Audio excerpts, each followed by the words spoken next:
આજની ધર્મકથા. પ્રણામ. બે આત્માઓ જ્યારે સફર ઉપર નીકળ્યા છે, શુભતાને પામ્યા છે, સમ્યક દર્શન પામ્યા છે, અને પછી મોક્ષની સફરે જ્યારે નીકળે છે ત્યારે બંનેનું સાનિધ્ય એકબીજાને કેવી રીતે પ્રાપ્ત થાય, કેવી રીતે બંને એકબીજાને સહાયક અને ઉપકારક બનીને રહે, પૂરક બનીને રહે, એની એક આખી ને આખી કથાની શ્રેણી એટલે પૃથ્વીચંદ્ર અને ગુણસાગરજીની શ્રેણી. એ શ્રેણી અંતર્ગતના આપણે કેટલાક ભવો જોયા. હવે એક નવો ભવ, દેવવ્રતનો ભવ પૂરો થયો, રત્નાવલી અને દેવવ્રતનો. હવે એક નવો ભવ, દેવલોકમાં ગયા આ બંને, અને આનત દેવલોકમાં જઈ 19 સાગરોપમની સ્થિતિવાળા દેવ થયા. ત્યાર પછીનો જે ભવ, પૂર્ણચંદ્ર અને પુષ્પ સુંદરીનો ભવ, એ અહીંયાથી હવે શરૂ થશે. વિશાલા નામની નગરી, મહારાજાનું નામ સિંહસેન અને એમના પત્ની રાણી પ્રિયંગુ મંજરી સુખેથી રાજ્ય કરી રહ્યા હતા. એક રાત્રિએ રાણી પ્રિયંગુ મંજરીએ સ્વપ્નની અંદરમાં સુંદર, ઉજ્જવળ અને પૂર્ણ એવા ચંદ્રમાને જોયો, અને જાગ્યા પછીથી મહારાજા સિંહસેનને એમણે આવેલા સ્વપ્નની વાત કરી. એટલે રાજાએ સ્વપ્ન ફળનો આંશિક પોતાને જે અનુભવ હોય એના આધારે કહ્યું કે પ્રિય તારી કુક્ષીએ ચંદ્ર જેવો કળાવાન પુત્ર રત્નનો જન્મ થશે. આપણે એક ઘટનાને પણ કોમનલી જોઈએ છે કે જ્યારે જ્યારે આ જીવ જન્મ લે છે ત્યારે ત્યારે સ્વપ્નથી સૂચિત થઈને જન્મ લે છે. સ્વપ્નથી સૂચિત થઈને જન્મ લેવું એટલે શું?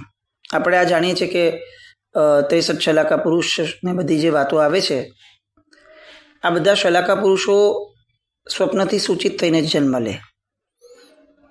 આપણને એ સાંભળવામાં આવ્યું છે કે ચક્રવર્તીની માતાને કેટલા સ્વપ્ન આવે, તીર્થંકરની માતાને કેટલા સ્વપ્ન આવે, વસુદેવની માતાને કેટલા સ્વપ્ન આવે, પ્રતિવાસુદેવની માતાને કેટલા સ્વપ્ન આવે. આ બધા વર્ણનો આપણે સાંભળ્યા છે.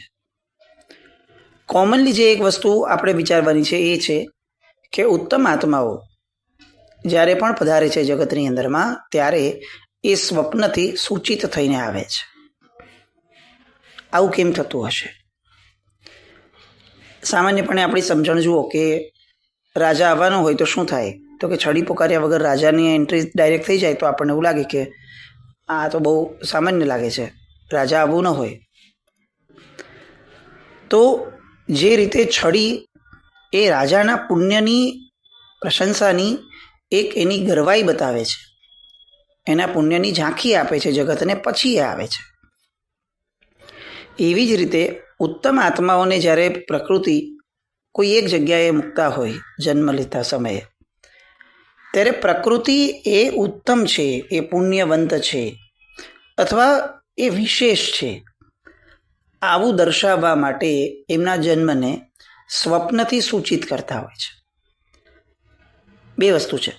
એવું નથી કે દરેક આત્મા બેસ્ટ જ હોય, શ્રેષ્ઠ જ હોય. કેટલાક આત્માઓ એવા પણ છે કે જેમના આગમન પૂર્વે વોર્ન કરવામાં આવે છે, એ વોર્નિંગ માટે પણ સ્વપ્ન આપવામાં આવે છે. પણ મહદઅંશે પુણ્યવંત આત્માઓ એ સ્વપ્નથી સૂચિત આવે, અને અતિ પાપ જે લઈને આવ્યું હોય એ પણ સ્વપ્નથી સૂચિત થઈને આવે. તો આ પુણ્યાયનું પ્રતીક છે. દરેક ભાવમાં સ્વપ્ન લઈને જ આવે છે આ બધા આ મહાપુરુષ. એનો અર્થ એ પણ આપણે સમજવું કે પ્રકૃતિ એવું જણાવવા માંગે છે કે આ આત્માને હવે તમારે, એટલે કે આ માતા પિતાએ સાહજિક રીતે ન લેવા, એ કંઈક વિશિષ્ટ છે. એની માટેનો પુરુષાર્થ પણ તમારા દ્વારા વિશિષ્ટ થવો જોઈએ. તમે બ્લેસ્ડ છો કે તમે આવા ઉત્તમ આત્માને પામવાના છો, તો હવે તમારી રિસ્પોન્સિબિલિટી પણ વધશે. આ એક પ્રકારનો સંદેશ છે જે માતા પિતા એ સમયે સાહજિક રીતે સમજી જતા હશે. તીર્થંકરની માતાના દ્રષ્ટાંતો વગેરેમાં આવે, કલ્પસૂત્રકાર એ આપણી સામે સ્વપ્ન લક્ષણ પાઠકોને એ બધાની વાતો કરે છે, પણ સાઇમલ્ટેનિયસલી માતાના મનમાં જે હરખ નથી માતો, એ વાતો પણ બહુ મહત્વની છે, કારણ કે એ પણ અંતે તો સ્વપ્નના આધારે જ છે. માતા અને પિતા બંને. તો પ્રકૃતિ આવો આનંદ આપવા માંગે છે કે તમે પહેલેથી આવું પામી લો કે જેના કારણે હવે તમે આમની માટે ઘણા ગંભીર રહેશો. આપણામાંથી ઘણા લોકો હશે કે જે લોકો સ્વપ્નથી સૂચિત થઈને આવ્યા હશે. આવું આપણે જાણવું જોઈએ આપણા માતા પિતા પાસેથી કે મારો ગર્ભકાળ જે હતો એ કેવો રહ્યો હતો. હું જ્યારે ગર્ભમાં હતો ત્યારે તમને કંઈ દોહલા વિશેષપણે ઉત્પન્ન થયા હતા? એટલે કોઈ વિશેષ ઈચ્છા થઈ હોય, કંઈક સારી કે ખરાબ, કંઈ પણ જે સામાન્યથી તમારો સ્વભાવ ન હોય ને તમારા સ્વભાવથી અલગ તમે કંઈક કર્યું હોય, તો એ હું ગર્ભમાં હતો તો મારા કારણે હશે. આવું માતાને પૂછવું જોઈએ. એનાથી સૂચિત એ થાય કે આપણે ભવાંતરેથી શું લઈને આવ્યા હશું, કેવી પ્રકૃતિ, કેવો સ્વભાવ, કેવું પુણ્ય, આ બધું ગર્ભકાળની અંદરમાં માતામાં આવેલા પરિવર્તનો દ્વારા સૂચિત થાય. આવું જાણવું જોઈએ. અહીંયા મહાદેવી પ્રિયંગુ મંજરી આવા સરસ મજાના દોહલા સ્વપ્નના આધારના એ વહન કરતાં કરતાં પૂરે દિવસે એમણે પુત્ર રત્નને જન્મ આપ્યો. રાજા અને રાણીએ પુત્રનું નામ પૂર્ણચંદ્ર રાખ્યું. કેમ? કારણ કે એ જ્યારે આવ્યો હતો ગર્ભમાં એ સમયે માતાએ પૂર્ણચંદ્રના દર્શન કર્યા હતા. તો એ સંકેત સૂચિત નામ એમણે પાડ્યું. અને એ સમય પણ એવો હતો કે જ્યારે નામો આવી રીતે પડતા હતા, ગુણના આધારે પડતા હતા. અત્યારે રેન્ડમ ગૂગલ કરીને ન જોવાય કે કંઈક ઓડ નામ શું છે, કંઈક અલગ નામ શું છે, ક્યાંય ન પડતું એવું નામ પાડવું. આવી બધી ઘેલછાની અંદરમાં ગમે તે નામ પાડવા, ગમે તે ભાષાના નામ પાડવા, એ અત્યારે ટ્રેન્ડ થઈ ગયો છે. પણ ઉત્તમ વ્યક્તિઓને જે આદરણીય લાગી છે એવી ભાષાઓના નામ પાડવા, એનું મન માતા પિતાઓએ કરવું જોઈએ. કદાચ હું માનું છું કે આવનારાનું પુણ્ય જ નબળું હશે કે એનું નામ કે જે જીવનભર એની ભેગું રહેવાનું છે, જીવન પછી પણ એની ભેગું રહેવાનું છે લોકોની માટે, એ નામ માટેની ગંભીરતા એ સામાન્ય રીતે લોકોની અંદરમાં અત્યારે થોડી અલગ થઈ ગઈ છે. આનું નામ પૂર્ણચંદ્ર પડ્યું. થોડા જ દિવસની અંદરમાં ચંદ્ર જેમ 64 કળાએ ખીલી ઉઠે એમ બધી જ કલામાં પારંગત બની ગયો અને ધીરે ધીરે યૌવન વયમાં પ્રવેશ્યો. આ બાજુ બીજો જીવ કે જેની ભેગો જ હંમેશા રહ્યો છે અત્યાર સુધી, એ પણ આનંદ દેવલોકથી પ્રિયંગુ મંજરીના ભાઈ વિશાલ મહારાજા, એના એ સિંહસેન નો જે માનીતો સામંત હતો એને ત્યાં જન્મ લીધો. સુશીલ અને ગુણી જે પત્ની હતી જયા, એ જયાના કુક્ષીમાં રત્નાવલીનો જીવ ચેવ્યો, પ્રવેશ થયો. ગર્ભના પ્રભાવથી એ ધીરે ધીરે દરેક જગ્યાએ એનો જય થતો ગયો. એટલે જયાએ પણ પૂરા દિવસે જ્યારે પુત્રીને જન્મ આપ્યો ત્યારે એને પુત્રીનું નામ પુષ્પસુંદરી રાખ્યું. પૂર્ણચંદ્ર અને પુષ્પસુંદરી. પણ આ તો બંનેનો જન્મ થયો છે, યૌવન વય સુધી આવ્યા છે, હવે બંનેનું મળવાનું તો બાકી છે, એટલે કોઈક નિમિત્ત તો બનવું જ પડશે. એક દિવસ વસંત ઋતુનો દિવસો હતા. રાજકુમાર પૂર્ણચંદ્ર પોતાના મિત્રો સાથે પોતાના નગરીની બહાર ઉદ્યાનમાં ભ્રમણ કરવા આવ્યા. વસંત ઋતુ, અત્યારે આપણે આ બધી વસ્તુઓ ફક્ત સાંભળવામાં રહી. આપણા જીવનમાં અત્યારે વર્તમાન પરિપ્રેક્ષમાં વસંત નામની ઋતુનો કોઈ મહત્વ કે કોઈ ઉલ્લેખ નથી રહ્યો. ઋતુ આવે એટલે ઉનાળો, શિયાળો ને ચોમાસું. પણ વસંત એટલે શું? તો કે સમગ્ર સૃષ્ટિની અંદરમાં ચેતના અને પ્રસન્નતાનો પ્રાણ તત્વ જે સંચરિત કરે તે વસંત. 16 કલાએ જે ઋતુની અંદરમાં પ્રકૃતિને ખીલવાની તક મળે છે તે વસંત. કોયલ પોતાના મત્ત કંઠે વસંતની છડી પોકારે, મોર બપૈયા પોપટ જેવા પંખીઓ સ્વાગતના ગીતો ગાય, આંબો જ્યારે મંજરીથી મોહરી ઉઠે, પુષ્પોથી લચી પડતા ઉદ્યાનોમાં શોભામાં જાણે 1000 ગણી વૃદ્ધિ થાય, એ સમયગાળો એટલે વસંત. જુઈ, ચમેલી, મોગરો, ગુલાબ આ બધાની સુગંધ પ્રસન્નતામાં વધારો કરે. ડાળીએ ડાળીએ ઝૂમી અને ઝૂલી રહેલા ફળો એ જાણે વસંત ઋતુની જીવંતતા એ આપણા સુધી પહોંચાડતા હોય એવું લાગે. બધું જ નવપલ્લવિત હોય અને એટલે ભમરાઓ પણ આવા ફૂલોની પરાગ લેવા માટે ગુંજી ઉઠતા હોય. આમ પુષ્પની અણિયાળી કળીઓથી જાણે એક યૌવન પ્રવેશતું હોય પ્રકૃતિમાં, એ વસંત ઋતુ છે. આ વસંત ઋતુમાં જીવનનો આનંદ પણ અલેરો હોય છે. લોકોના હૈયામાં પણ નવું હેત ઉભરાય છે. આનંદ, ઉમંગ, સંગીત, નૃત્ય, સુગંધ, સૌંદર્યને જીવતી જાગતી મૂર્તિ એટલે વસંત. આવી રીતે વસંત ઋતુ એ આ પ્રકૃતિની અંદરમાં પ્રવેશી હતી. રાજકુમાર પૂર્ણચંદ્ર અને એમના સાથીઓ આ અલૌકિક વૈભવને માણવા માટે બહાર ઉદ્યાનમાં આવ્યા. એક ઘટાદાર વૃક્ષની નીચે બેસી અને સામાન્ય રીતે એમની ઉંમરને શોભે એવા મજાક મસ્તી વગેરે ચાલુ હતા. એટલી વારમાં રાજકુમાર પૂર્ણચંદ્રના કાન પર કેટલીક સ્ત્રીના ખડખડાટ હસવાના અવાજ આવ્યા. પૂર્ણચંદ્રએ કહ્યું કે મિત્રો, આ ઉદ્યાનમાં આપણા આગમન પહેલા કોઈ આવ્યું હોય એવું લાગે છે. એટલે બીજો મિત્ર કહે છે કે હા, નવ યૌવનના નારીઓનો અવાજ એ મને સંભળાતો એવું લાગે છે. ત્રીજાએ તરત પ્રશ્ન કર્યો કે એટલે તને કેવી રીતે ખબર પડી કે આ નારીઓ, અવાજ પરથી જ ખબર પડી કે આ નારી જે હશે એ નવયૌવના હશે? એટલે ઓલો કે એના મધુર કંઠ ઉપરથી લાગ્યું કે નવયૌવના હશે. પૂર્ણચંદ્ર આ બધી વાતોને સામાન્ય હાસ્ય સાથે સાંભળે છે અને તરત જ એ દિશા તરફ જવાનો નિર્ધાર કરે છે. એટલી વારમાં એ જ દિશામાંથી વીણાના સુમધુર સૂરો સંભળાવા લાગ્યા. હવે તો રહેવાયું જ નહીં. સૂરોથી મોહિત થયા અને પોતાના સ્થાનોથી ઊભા થયા. સૂરના માધુર્યમાં તલ્લીન બનેલા પૂર્ણચંદ્રકુમાર એ દિશા તરફ આગળ વધતા એ લતા મંડપ પાસે આવ્યા કે જ્યાં એક સુંદર કન્યા વીણા વાદન કરી રહી હતી. આ કન્યા એટલે જેની સાથે પૂર્ણચંદ્રકુમારે મળવાનું હતું એવી પુષ્પસુંદરી. સખીઓનું વૃંદ હતું આસપાસ.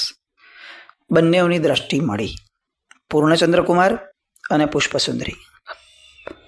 પુષ્પસુંદરીના હાથ થંભી ગયા.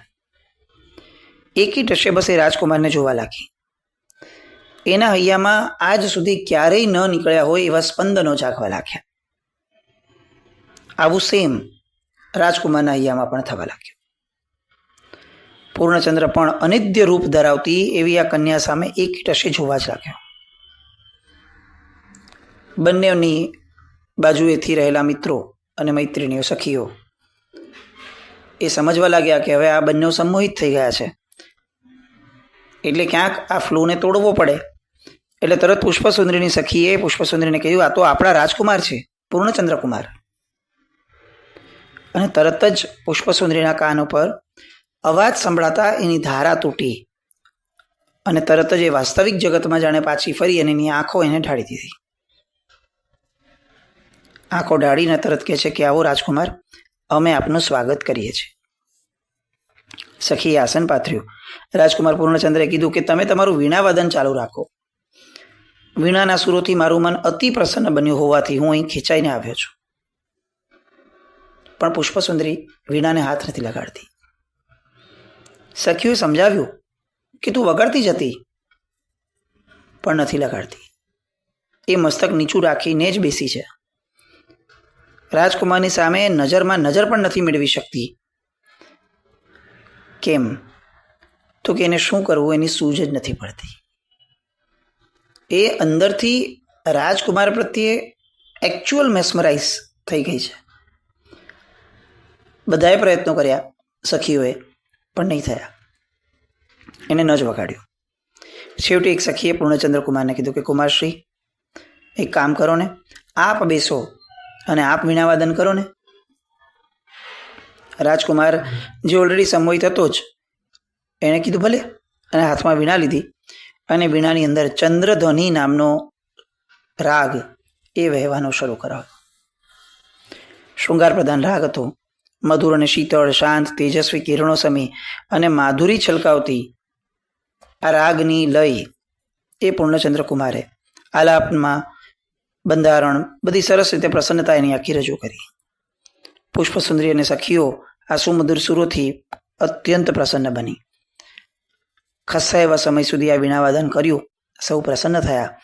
અંતે નીકળવાના સમયે પુષ્પસુંદરી કહે છે કે કુમારશ્રી, અત્યંત કઠિન ગણાતો એવો રાગ આપે બહુ સહજતાથી પ્રસ્તુત કર્યો. એ દર્શાવે છે કે આપણી સંગીતની આરાધના અપૂર્વ છે, આપણી સાધનાને ધન્ય છે. બીજો કોઈ રાગ સંભળાવશો? અને એટલી વારમાં પુષ્પસુંદરીની માતા જયા એણે એક દાસીને મોકલાવી હતી કે ભાઈ અત્યાર સુધી આવ્યા કેમ નહીં આ લોકો? એટલે માતાજી ચિંતા કરી રહ્યા છે.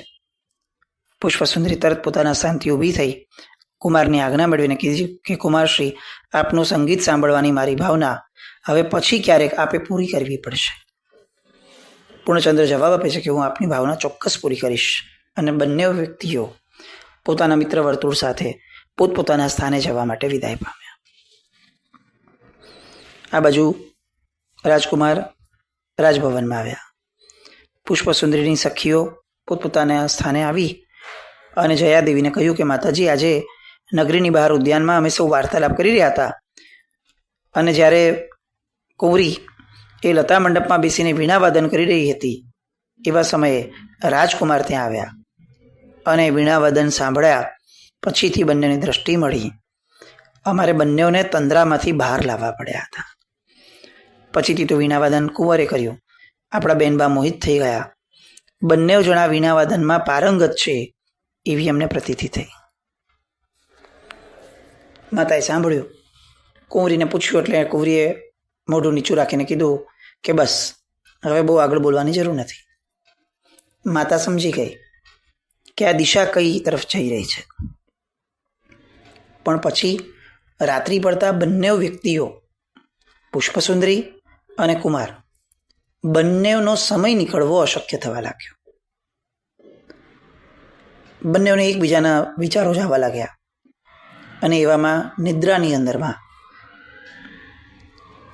જ્યારે માતા જયાદેવી અને પુષ્પસુંદરી સાથે સૂતા છે ઓરડામાં, એ સમયે નિદ્રાની અંદરમાં પણ પુષ્પસુંદરીના મોઢેથી કુમાર કુમાર આવા શબ્દો બોલાવા લાગ્યા, જે માતાએ સાંભળ્યા. એણે પોતાના પતિને, સામંતને આ બધી વાત કરી. બીજે જ દિવસે સામંતે મહારાજા સિંહસેન સમક્ષ પોતાની પુત્રીનો પ્રસ્તાવ મૂક્યો. રાજાએ પણ પ્રસ્તાવ સ્વીકાર્યો. થોડાક સમય ગયા અને ત્યારબાદ પૂર્ણચંદ્ર અને પુષ્પસુંદરી બંનેઓના ધામધૂમપૂર્વક વિવાહ સંપન્ન થયા. આ સંયોગ જે દર ભવમાં આપણને જોવા મળે છે, ક્યાંકથી ને ક્યાંકથી બંને આત્માઓ મળે છે. એ જોઈ અને બંનેના માતા પિતાઓ પણ આનંદ પામતા ગયા કે હવે આવી રીતે મળેલું આ યુગલ, એનું જીવન એ કેટલું સહજ અને સરળ હોય. ક્યાંય એકબીજા પ્રત્યેનો ખટરાગ નહીં, વેર વિરોધ નહીં, બસ એકબીજાના મય જાણે પોતે જન્મ્યા હોય એકબીજાના થવા માટે જ, એવું ઉત્તમ જીવન એ બંને જીવવા લાગ્યા. સમય વીતતો ગયો અને એકવાર નગરીની બહાર જે પુષ્પશાલા નામનું ઉદ્યાન હતું, ત્યાં સુર સુંદર સુરી મહારાજ એ આચાર્ય ભગવાનની પધરામણી થઈ. બધા જ દર્શનાર્થે ઉદ્યાનમાં ગયા. બધાએ ભાવથી વંદન કર્યા અને સુરસુંદરજી મહારાજે બધાની સામે દ્રષ્ટિપાત કરી અને પ્રવચનના કેટલાક વિષયો એ શરૂ કર્યા કે જેમાં એ સંસારનું સ્વરૂપ સમજાવવા દ્વારા આ સંસાર ધર્મકરણી કરવા માટે મળ્યો છે એ વાત સાહેબ મૂકતા ગયા. જન્મ, જરા, મૃત્યુ, રોગ અને શોક આ બધા પાપના ફળ છે. ધન કમાવવાનો, વિષય ભોગ ભોગવવાનો, કીર્તિ વધારવાનો, આરોગ્ય ટકાવી રાખવાનો, કાયા બલિષ્ઠ બનાવવાનો, બળ, બુદ્ધિ આ બધાઓ દ્વારા પ્રભુત્વ પ્રાપ્ત કરવાનો, ઈચ્છિત સુખ મેળવવાનો વિચાર, એ બધો જ જે છે વિચાર એ ફક્ત પુરુષાર્થથી મળે એવું નથી, એ પુણ્યના આધારે પણ મળે છે. પુણ્ય પણ ભેગવું જોઈએ. અને આ પુણ્ય માટે એકમાત્ર શરણભૂત તત્વ આ જગતમાં કોઈ હોય તો એ ધર્મ છે. ધર્મ દ્રષ્ટિથી પ્રાપ્ત થયેલું જ્ઞાન એ સાચું જ્ઞાન છે. ધર્મનું શરણ તાત્વિક રીતે એ જ જીવનનો સાચો વિસામો છે, સાચું રક્ષણ છે, સાચો સહારો છે. આમ ધર્મના આધાર ઉપર વ્રતોની વાતો સાહેબે શરૂ કરી. બધાએ જુદા જુદા વ્રતો લીધા. આ વ્રતનો સંસ્કાર આ બંને આત્માઓ તો પૂર્વથી બહુ દ્રઢપણે લઈને આવ્યા છે. એટલે પૂર્ણચંદ્રનું હૈયું જરા પણ આમ આ સાંભળતા ધરાઈને એટલો આનંદ પામવા લાગ્યો. અને અંતે એણે મધુરને વિનય ભરા સ્વરે કહ્યું કે હે ભગવંત, આપનો દેહ સુકોમળ છે, આપનું લલાટ અતિ ભવ્ય છે, આપના નયન તેજસ્વી છે, આપની ભુજાઓ દીર્ઘ છે, આપનો દેહ જ જાણે આપના વૈભવીપણાની સાક્ષી આપે છે. સશક્ત અને તેજસ્વી, ઉગ્ર તપ અને ઉગ્ર વિહાર આ બધું કરવા છતાં આપના દેહની કાંતિ એવી ને એવી જ છે. મારો પ્રશ્ન સાહેબ આ છે કે આપને એવું કયું નિમિત્ત મળ્યું કે આપે સંસારનો ત્યાગ કરવો પડ્યો? અને અહીંયા એ આચાર્ય ભગવંત હવે પોતાનો વૃત્તાંત સંભળાવવાનું શરૂ કરે છે, જે આપણને આવતીકાલે સાંભળવા પડશે. જી નાજ્ઞાવૃત્ત કંઈ પણ બોલાયું તો મિચ્છામિ દુક્કડમ. જય નમ, જય અતિશાસન.